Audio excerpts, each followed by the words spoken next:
जिसमें इंडियन और British citizens भी थे, ऐसा मैं सुना।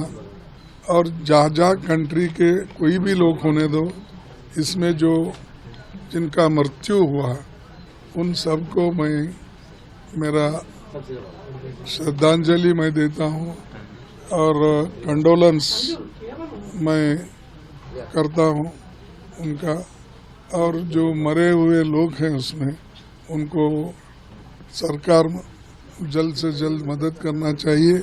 और जो जीवित लोग हैं, जहाँ वो